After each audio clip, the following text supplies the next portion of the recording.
sorting the weird, the wrong, and the dangerous absurd criticisms of future President Kamala Harris by the difference between a register and a Southern accent. Part 1. What is a linguistic register? In sociolinguistics, a register is a variety of language used for a particular purpose or particular communicative situation. For example, when speaking officially or in a public setting, an English speaker may be more likely to follow prescriptive norms for formal usage than in a casual setting, for example, by pronouncing words ending in ing with a velar nasal instead of an alveolar nasal, e.g., walking rather than walking, choosing words that are considered more formal, such as father versus dad or child versus kid, and refraining from using words considered non-standard, such as ain't and n'all. As with other types of language variation, there tends to be a spectrum of registers rather than a discrete set of obviously distinct varieties. Numerous registers can be identified, with no clear boundaries between them.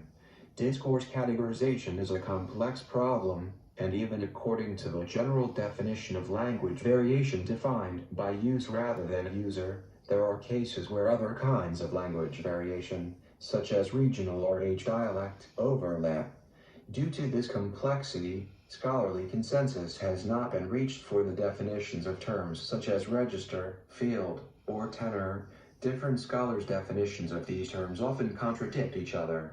Additional terms such as denotype, genre, text types, style, acrolect, mesolect, basolect, sociolect, and ethnolect, among many others, may be used to cover the same or similar ground.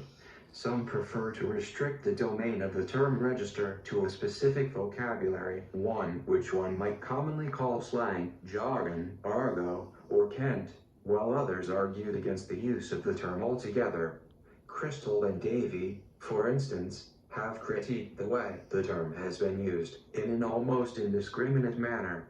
2. These various approaches to the concept of register fall within the scope of disciplines such as sociolinguistics, as noted above, stylistics, 1, pragmatics, 3, and systemic functional grammar.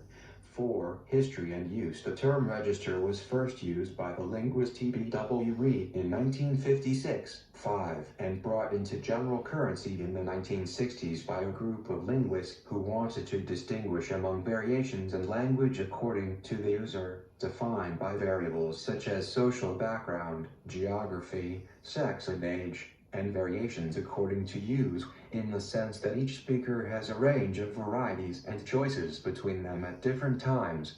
6. The focus is on the way language is used in particular situations, such as legalese or motherese, the language of a biology research lab, of a news report, or of the bedroom. M.A.K. Halliday and R. Hassan. 4. Interpret register as the linguistic features which are typically associated with a configuration of situational features, with particular values of the field, mode, and tenor. Field for them is the total event in which the text is functioning, together with the purposive activity of the speaker or writer, includes subject matter as one of the elements. Mode is the function of the text in the event, including both the channel taken by language, spoken or written, extempore or prepared, and its genre, rhetorical mode, as narrative, didactic, persuasive, phatic communion, etc. The tenor refers to the type of role interaction, the set of relevant social relations, permanent and temporary, among the participants involved. These three values, field, mode, and tenor, are thus the determining factors for the linguistic features of the text. The register is the set of meanings, the configuration of semantic patterns, that are typically drawn upon under the specified conditions, along with the words and structures that are used in the realization of these meanings. Register, in the view of M.A.K. Halliday and R. Hassan, is one of the two defining concepts of text. A text is a passage of discourse which is coherent in these two regards. It is coherent with respect to the context of situation, and therefore consistent in register, and it is coherent with respect to itself, and therefore cohesive. Register as formality scale, one of the most analyzed areas where the use of language is determined by the situation is the formality scale. The term register is often, in language teaching especially, shorthand for formal-informal style, although this is an aging definition.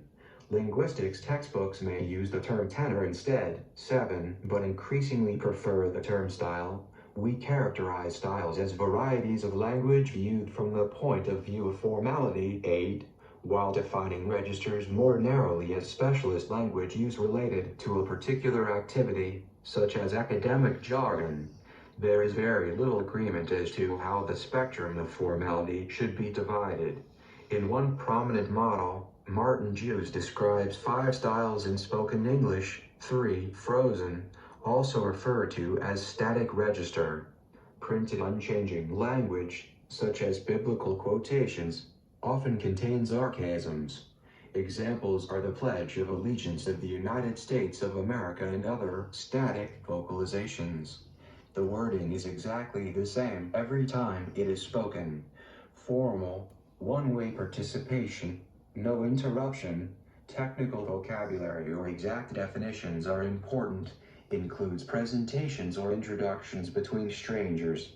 Consultative, two-way participation. Background information is provided.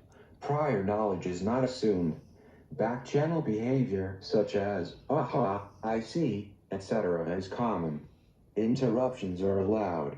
For example, teacher-student, doctor-patient, or expert-apprentice. Casual, in-group friends and acquaintances. No background information provided. Ellipsis and slang common. Interruptions common. This is common among friends in a social setting. Intimate, non-public. Intonation more important than wording or grammar. Private vocabulary. Also includes nonverbal messages. This is most common among family members and close friends.